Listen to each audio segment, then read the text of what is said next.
So do you ever get super overwhelmed when you're serving others, your children, your family, your husband, or your extended family, friends, whatever it is you have to do? You're cooking and cooking, and you're cleaning in preparation for that event that's going to happen, and you just get overwhelmed, worried, and totally exhausted.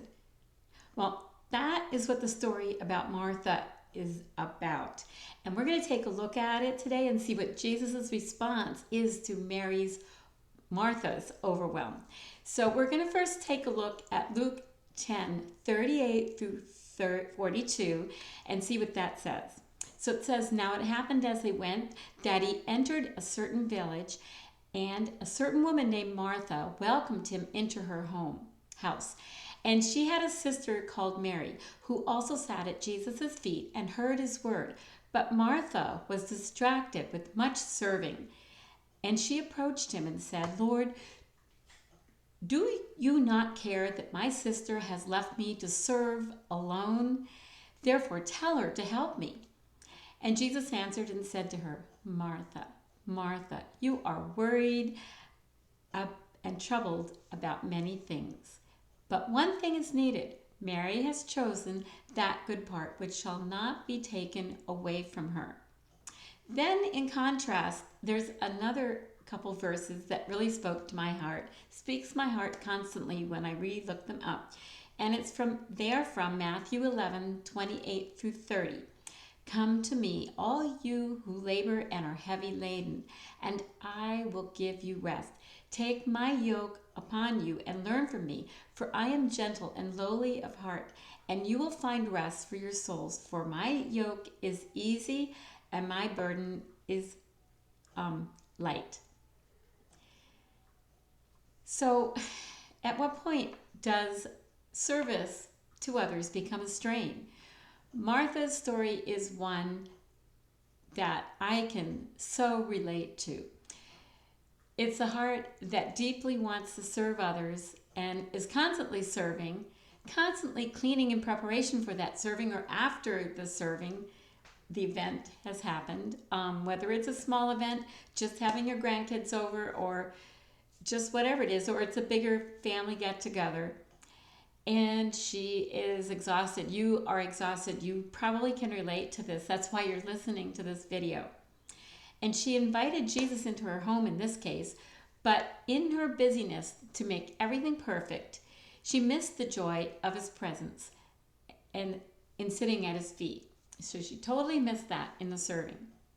So if you've ever looked around your home, laundry piled, I've got piles downstairs waiting to be folded, waiting to be cleaned or put in the next load in, and dinner is uncooked, dishes are scattered, and you think, why am I the only one doing this?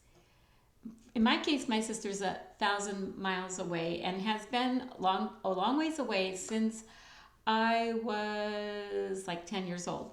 So we only lived in the same house again for a few months, for like 9 months when I was 15. So that I don't have that growing up. But it's not that I don't have this struggle. The struggle is real. And for me, I can think of, why isn't my husband helping me? Why isn't he seeing what I'm doing? That I'm exhausted, that I am doing this for an hour, hour and a half, clean up after this event, as small or as large as it might be. And I can see where Martha's coming from, because I identify with her, because I'm a Martha. I want to be a Mary, and it's not that I'm not, but there is that struggle, that real struggle between that serving part of me that's baking all the things. I make sourdough bread, and I make other things with what you call discard from the sourdough, and you make quick breads, quick this, whatever from it, pancakes, waffles, biscuits, you name it. And so I'm always making things for my family and my grandkids. But I also want to sit at Jesus' feet. And and probably you want to too, I want to balance the two out and also have time. I am very irritable if I'm robbed in some way, or think I'm robbed of that time with Jesus. So that, how do you balance this? There is a subtle temptation to be resentful. I know I've come a long ways in this.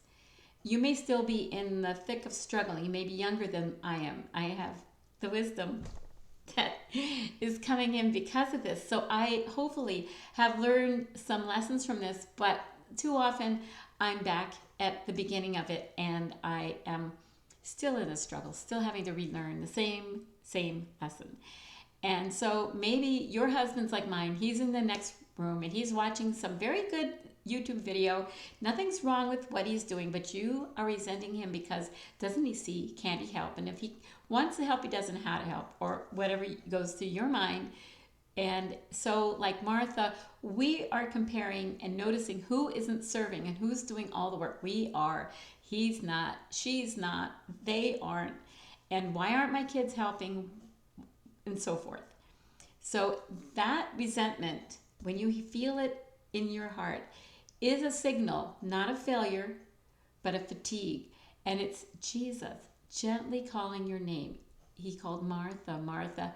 Or in my case, he says, Judith, Judith. Every time I read that Martha comment from Jesus, I can hear him saying, Judith, Judith, you are worried and troubled about many things. I've missed the point, and I've missed the Matthew 11:28-30, where he says, come to me, all who labor.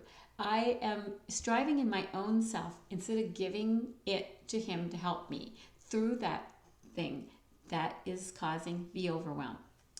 So choosing the one thing it needed. When Jesus said Mary has chosen the good part, he wasn't dismissing the thing that I shouldn't be serving and I shouldn't be doing that. He wasn't saying that.